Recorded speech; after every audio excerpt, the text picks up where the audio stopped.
All right, we are here at biggest signing day celebration I've ever seen, and we're going to talk with what Darnell calls Mom 2 about Clemson and the whole process. First, tell us a little bit your thoughts about this great event you guys are having tonight. Well, it was important for us to culminate this entire process with something that we felt that was as grand as the process. We were fortunate enough to go through having been offered by 30 FBS Power 5 schools. I've always told him since he was younger, don't be the one that you're looking for them, but be the one they're looking for you. He put the hard work in, and we wanted to celebrate him on tonight. He won't officially sign until Wednesday, so we had enough time to put a party together that we felt would do. We have all of his coaches here. I started coaching him in the 6th grade, actually. And he's just, you know, it embodies who Big Baby is. All right, talk to me about your first visit to Clemson with Darnell and, you know, how the process started at Clemson for him. Well, Derek and I went up, as well as my husband and Ashlyn. We all went up to the facilities, and we went to a game, actually. It was actually the first uniformed, I think it was spring practice, like a spring game. And they were going to bury the tombstone and all that.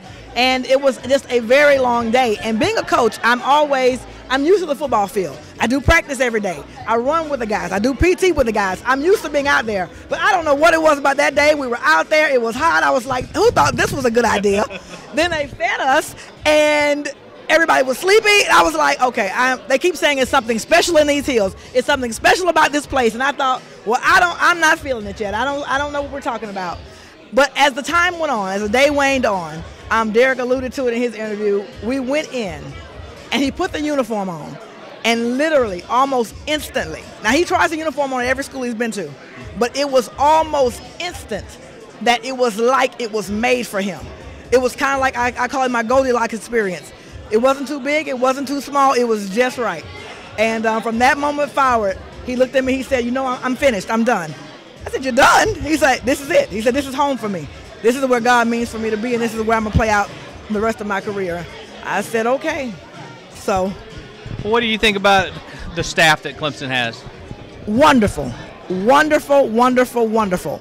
I appreciate the fact that it's very family-oriented. I appreciate the fact that they include their children, their wives. I include the fact that they're very open about their love for God and their commitment to what they're doing, their commitment to the children. Like I said, Dabo, he teases all the time, like I said, because Darnell's dated my daughter for the last literally 6 years, and Dabo's like, it takes a special character for a young man to understand at 12 years old about a commitment to someone. So this is the kind of young man that I want to be committed to this program and to this particular process. Even when he came on the home visit, he reiterated how happy he was. He's just a guy of character. He said, you can tell. Anybody who can commit to something at 12 years old and stick with it, this is the kind of kid that we want to play for us. And I told him that day, the one thing that separates him, I coach many athletes. I love many athletes, but the one thing I can say that separates Darnell without a shadow of a doubt is one thing, and that's genuine love for this game. I tell my players all the time, do what you would do for free, and that's the thing that'll bring you some happiness. If nobody was ever going to look at him or watch him or pay him a dime, he would still suit up every single day and play this game. He loves it. All right, speaking of separation, what do you think separated Clemson from the other schools? He had 30 offers. What was the difference? I will tell you, it was not just the staff, but it was the players. Every other university he went to, he felt like they looked at him like, okay, you're big. You're probably going to play next year, so you're a threat. Versus, whereas Christian and Farrell and all, they were like, man, look, we going to get another natty. We need some help. Look, let's get this kid because he can help us sooner than later. So it was the atmosphere that they looked at him as a help and not a hindrance. They embodied literally the attitude that was Clemson. The very first lunch we had with Christian Wilkins, I said, so tell me about your process. He said, well, let me tell you, I was the man where I came from. I was the best there was. I knew from the first time I came that Clemson was for me, and that stuck with him. It stuck with him, and the way the players treated him was the thing that set other schools apart in the process. All right, we're going to finish up with you with the same last question. What's your favorite part of the new facility Clemson has?